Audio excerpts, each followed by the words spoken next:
तुमसे दिल लगाया जगा दे भगिया द्वार पे आया। मेरी मैया मैं तुमसे दिल लगाया जगा दे भगिया द्वार पे आया।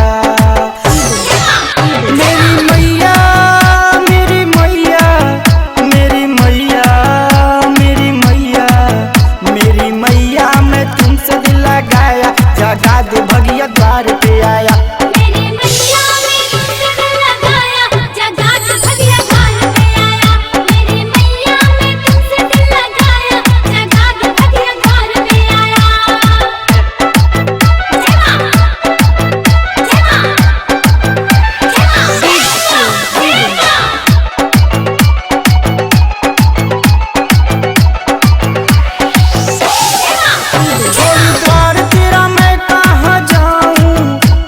दुखड़ा मैं किसको सुनाऊं, दुखड़ा मैं किसको सुनाऊं। छोड़ कर तेरा मैं कहाँ जाऊं, अपना दुखड़ा मैं किसको सुनाऊं।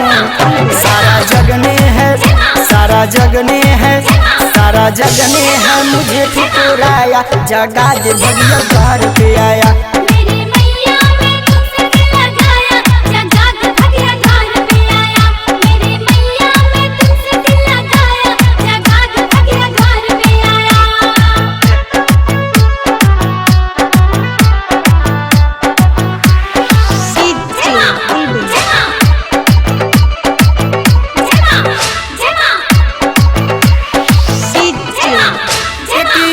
मुझे तुमसे है मैया माँ हर लो न मेरा बलैया, हर लो न मेरा बलैया।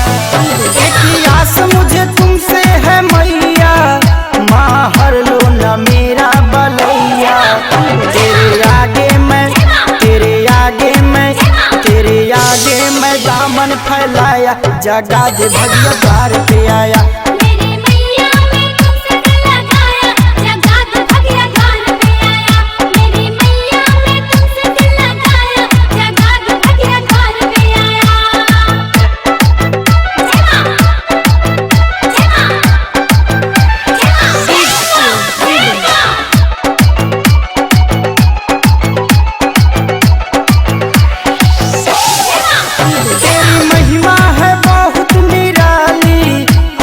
कर दे मुराद से रोवाली, कर दे मुराद से रोवाली। तेरी महिमा है बहुत निराली पूरी कर दे मुराद से रोवाली। चंदन छोटू को चंदन छोटू को चंदन छोटू को तेरा ही दरे भाया जगा दे भगिया द्वार पे आया।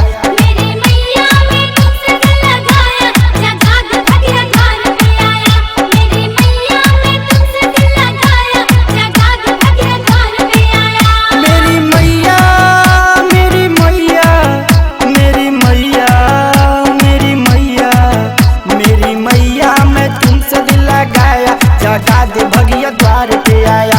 मेरी मैया मैं तुमसे दिल लगाया जगा दे भगिया द्वार पे आया। मेरी मैया मैं तुमसे दिल लगाया जगा दे भगिया द्वार पे आया।